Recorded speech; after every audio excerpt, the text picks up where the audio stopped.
Hello students, welcome all of you in this class of social science. Dear students, in previous module we have discussed about the Russian Revolution, the Russian Empire, economy and society, workers and about peasants. Today in this module we are going to discuss about the socialism in Russia. All political parties were legal in Russia before 1914. The Russian Social Democratic Workers' Party was founded in 1898 by socialists who respected Marx's ideas. Because of government policing, it had to operate as an illegal organization. It started a newspaper, mobilized worker and organized strike. अर्थात 1914 से पहले Russia के अंदर जितनी भी political party थी या राजनीतिक संगठन थे वो लीगल थे, यानी कानूनी रूप से वैध थे. ऐसी एक पार्टी थी Russian social democratic worker party. इस पार्टी का गठन 1898 में हुआ था और उन सोशलिस्टों के द्वारा हुआ था जो कार्ल मार्क्स के विचारों में विश्वास रखते थे. और गवर्नमेंट जो पॉलिसी बनाती थी कार्ल मार्क्स के विचारों के आधार पे, तब उस समय ये एक लीगल ऑर्गेनाइजेशन के रूप में काम कर रही थी. इसने अपने न्यूज़पेपर प्रिंट आउट निकालने स्टार्ट किए और वर्कर्स यानी मजदूरों को संगठित करना शुरू किया और जगह जगहों पे हड़तालें भी आयोजित की.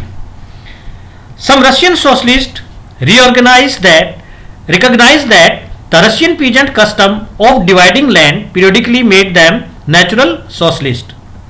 Therefore peasants not workers would be the main force of the revolution and Russia could become socialist more quickly than other countries. In the countryside, socialists were active by the late 19th century.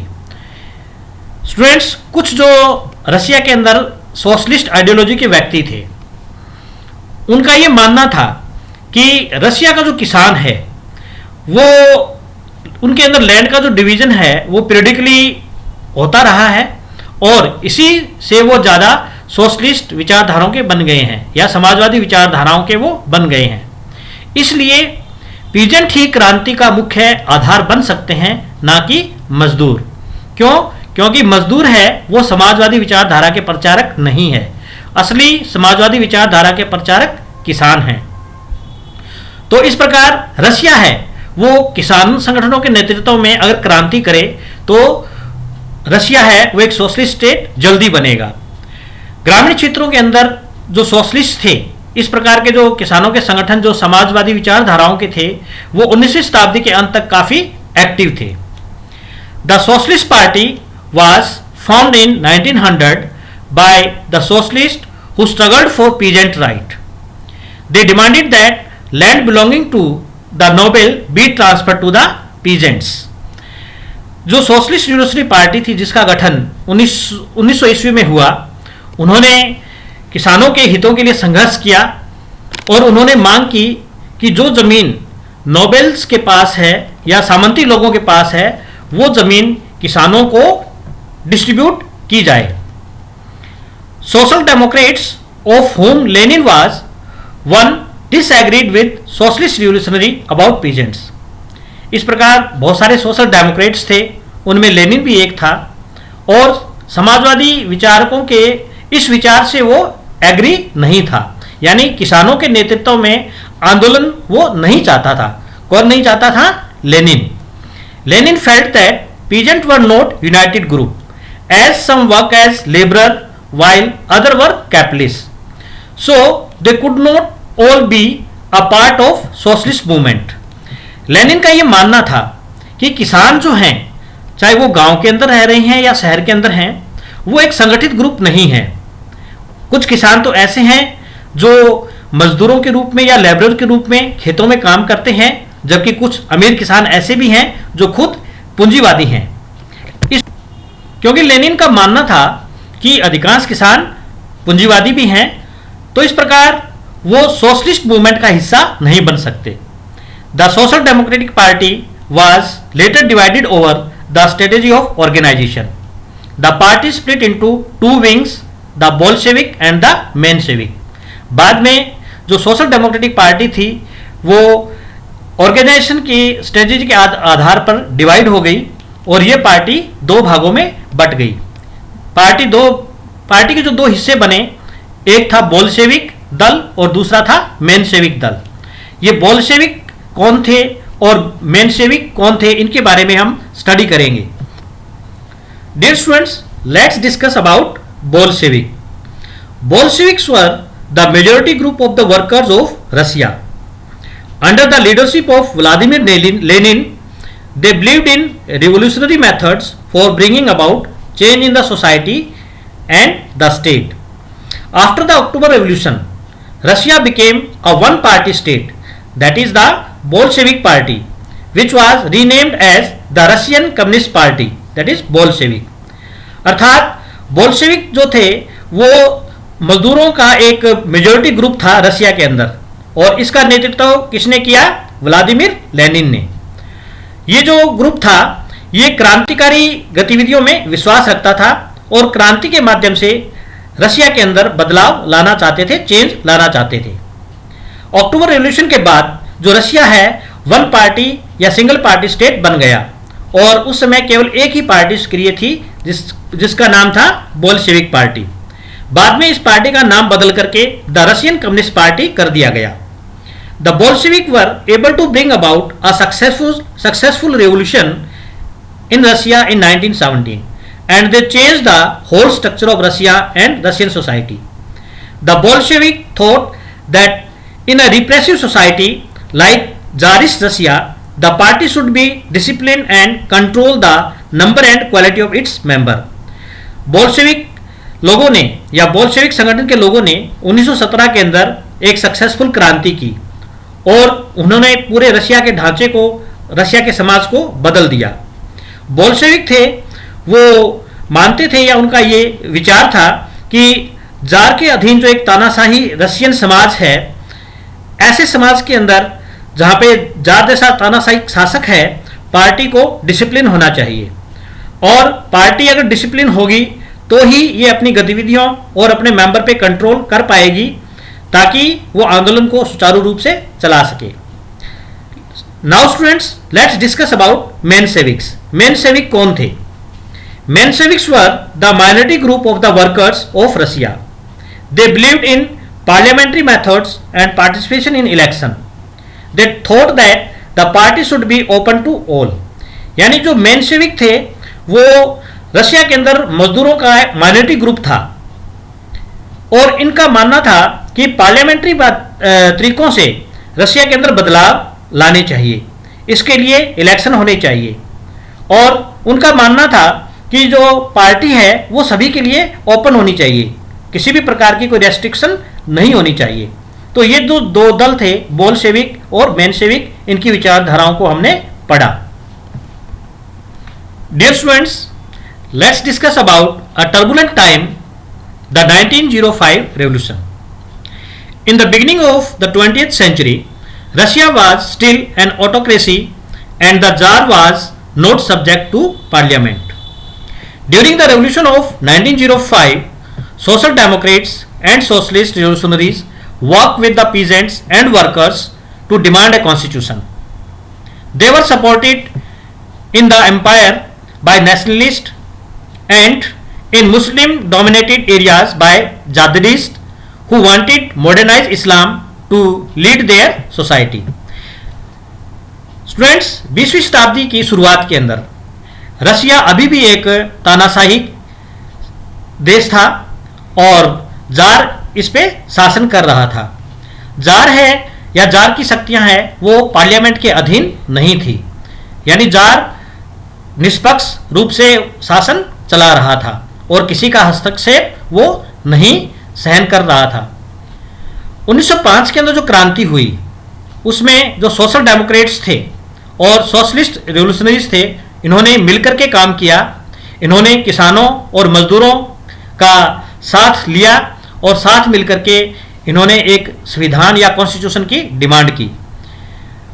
इन्होंने मुस्लिम लोगों का समर्थन भी हासिल किया जिनको जादिदिस्ट बोलते हैं, और ये जो जादिदिस्ट थे, मुस्लिम लोग जो थे, मुस्लिम डोमिनेटेड एरिया में रहते थे, ये भी इस्लाम को मॉडर्नाइज करना चाहते थे। तो इसलिए इन मुसलमानों ने भी इन सोशलिस्ट रिवॉल्यूशनरीज का साथ दिया। The year 1904 was bad for Russian workers. Prices of essential goods increased, so that real wages declined by 20%. The membership of workers association rose dramatically. 1904 के अंदर या 1904 का जो वक्त था वो रशियन वर्कर्स के लिए या रशियन मजदूरों के लिए बहुत बुरा वक्त था। जितनी भी ज़रूरत की चीज़ें थी, दैनिक दिनचर्या की जो चीज़ें थी, उनकी कीमतें काफ़ी बढ़ चुकी थी और उनकी जो रियल वेजेस थी वो उस हिसाब से नहीं बढ़ पाई। इस प्रकार जो वर्कर्स के संगठन थे, वर्कर्स की जो एसोसिएशंस थी, उनके अंदर मेंबर्स की संख्या बहुत ज़्यादा बढ़ गई। When 4 members of the Assembly of Russian Workers were dismissed at the Putilov Iron Works, there was call for industrial action. जब 4 सदस्य या 4 वर्कर्स या मजदूर जो assembly of Russian workers organisation के सदस्य थे, उनको पुतिलोव आयरन वर्क्स में वो काम करते थे और उनको इलीगल तरीके से डिसमिस कर दिया गया। तो इसके विरोध में जितने भी मजदूर थे इंडस्ट्री के, उन्होंने एक ज्वाइंट एक्शन के लिए कॉल किया। Over the next few days over 110,000 workers in St. Petersburg went on strike, demanding a reduction in the working hours and increase in the wages and improved working condition. अगले कुछ ही दिनों के अंदर Saint Petersburg के अंदर लगभग 1,10,000 श्रमिक वो हड़ताल पर चले गए और उन्होंने डिमांड रखी कि उनके काम के घंटे कम किए जाएं, उनकी जो वेजेस है वो बढ़ाई जाए और उनकी वर्किंग कंडीशन को इम्प्रूव किया जाए। In 1905, on the Sunday, the worker of Russia, led by Father Gapan, reached the Winter Palace of the Tsar in order to present a petition, but they were attacked by the police and Cossacks. 1905 के अंदर रविवार का दिन था, Sunday का दिन था। जितने भी मजदूर थे रशिया के, वो फादर गैपन के नेतृत्व में जार के विंटर पैलेस में गए और उन्होंने एक याचिका दायर की, लेकिन उनकी बात सुनने की बजाय पुलिस वालों ने उनके ऊपर हमला बोल दिया। They were fired at indiscriminately resulting in the death of more than 100 workers and about 300 wounded. This incident known as Bloody Sunday in Russian history, and this started a series of events that became known as the 1905 revolution. तो जब police वालों ने इन मजदूरों के ऊपर अंधाधुंध firing की तो लगभग 100 के आसपास मजदूरों की मौत हो गई और लगभग 300 के आसपास घायल हो गए। ये जो घटना हुई संडे वाले दिन, रशिया के इतिहास में इस घटना को ब्लडी संडे के नाम से जाना जाता है और इस घटना के बाद तो पूरे रशिया के अंदर विरोध की लहर शुरू हो गई और ये घटना जो हुई इसको 1905 रेवोल्यूशन के नाम से जाना जाता है। Dear students, after the bloody Sunday incident, strikes took place all over the country.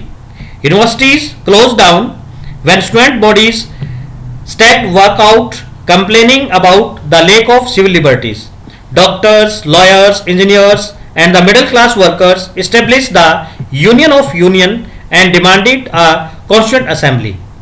During the 1905 revolution, the Tsar allowed the creation of an elected consultative parliament which is known as Duma.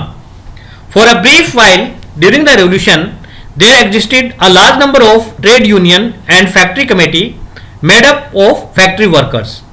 After 1905, most committees and union worked unofficially because they were declared illegal. Severe restrictions were placed on political activities.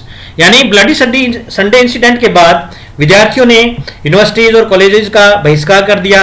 Doctors, lawyers और engineers थे, उन्होंने भी अपनी duty का या अपने कर्तव्यों का बहिष्कार कर दिया और एक यूनियन ऑफ यूनियन बनाई और उन्होंने कॉन्स्टिट्यूंट असेंबली की डिमांड की। 1905 के अंदर जार ने कुछ रियायतें दी और एक पार्लियामेंट बनाई जिसको ड्यूमा कहा जाता है। The tsar dismiss the first Duma within 75 days and re-elected second Duma within 3 months। इस प्रकार जार ने जो ड्यूमा बनाई थी, पार्लियामेंट बनाई थी, उसको 75 दिनों के अंदर ही डिसमिस कर दिया और 3 महीने के अंदर दूसरी ड्यूमा का गठन कर लिया। The tsar did not want any questioning of his supreme authority. He change the voting laws and packed the third Duma with conservative politician keeping out liberal and revolutionaries.